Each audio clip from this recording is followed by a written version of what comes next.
I'm Tim Walz. You know, growing up hunting taught me a lot about responsibility and respect, lessons I hope to pass on to my kids. I'm proud to stand with the NRA to protect the rights of sportsmen and gun owners.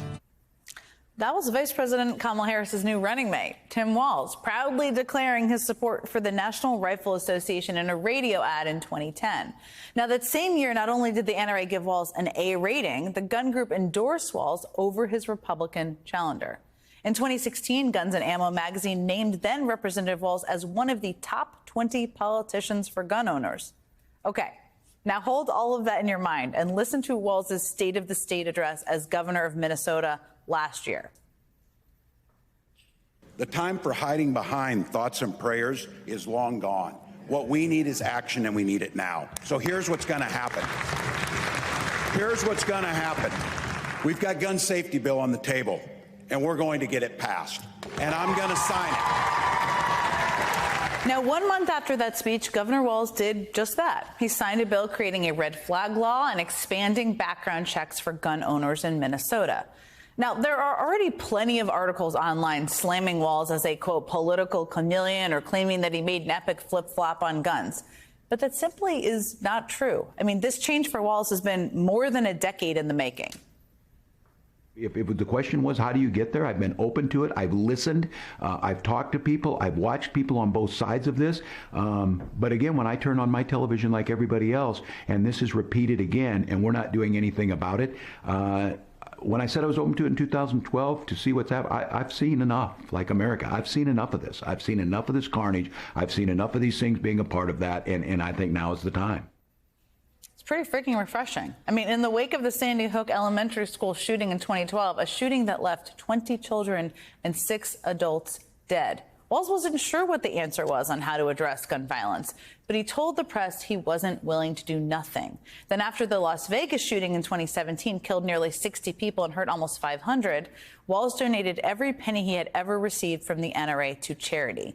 In 2018, after the Parkland High School shooting killed 17 people and injured 17 more, Walz got a wake-up call on this issue from his own daughter, Hope.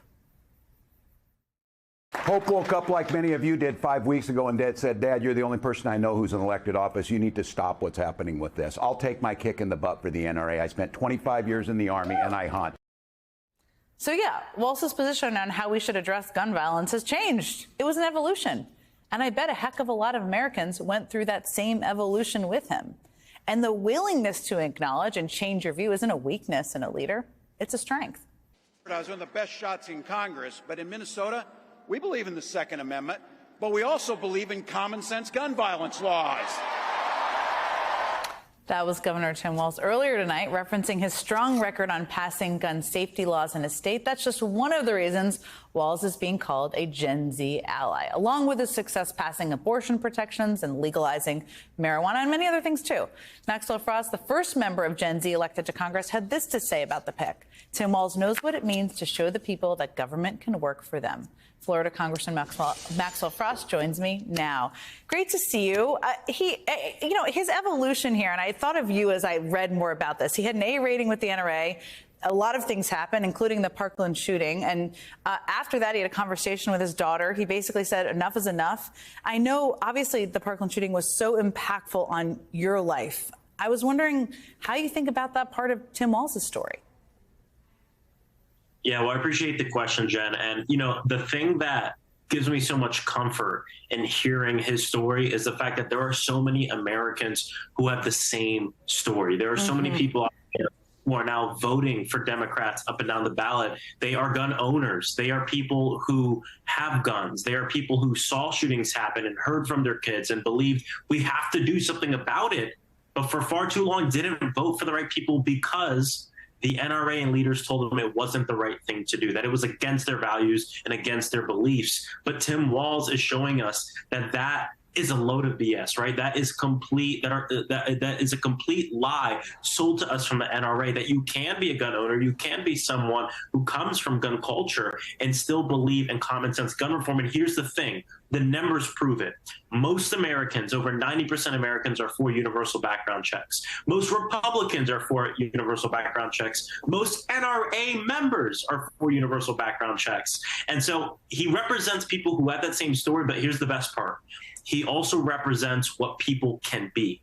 And right now, as we speak, there are tons of Americans, gun-owning Americans, who, again, want to make that decision to pull that lever to fill in that bubble for Kamala Harris and for Tim Walz, because they want to save lives, but they've been told it's the wrong thing to do. And what we want to tell people is exactly what Tim Walz saw. The NRA is not for everyday gun owners. They're for everyday gun manufacturers. They're not an advocacy group for gun owners. They are a lobbying front for the gun lobby to make more money, no matter how many people are killed. And that's something that Tim Walz understood and came to the realization of after the Parkland shooting, and after his own daughter came to him and said, we got to do something about this. And not only did he, of course, rescind that NRA endorsement and donate all the money he received from the NRA to charities and nonprofits, but he went and did something about it, passed red flag laws in the state of Minnesota, and fought to pass much more legislation around gun violence. And he's going to do the same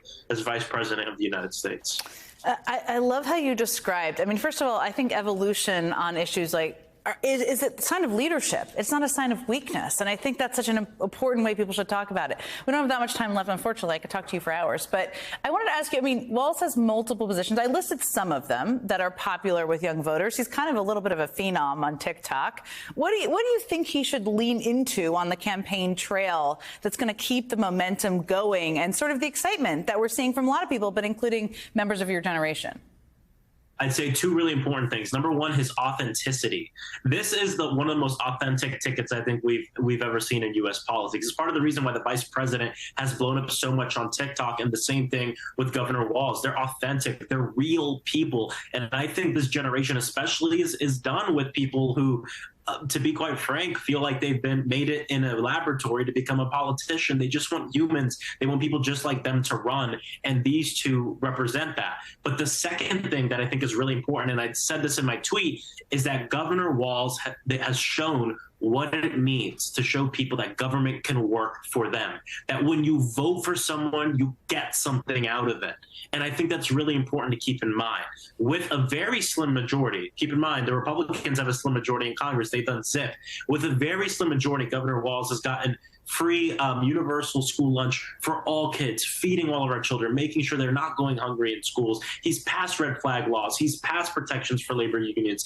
He's passed record money for transit and affordable housing. And he's shown people that when you vote, when we win, we actually get something for our communities. And I think that, honestly, Jen, is one of the most important things and one of the reasons I'm really excited for him as a pick. There were so many good people on the short list, but Governor Walz has shown his people what government can do.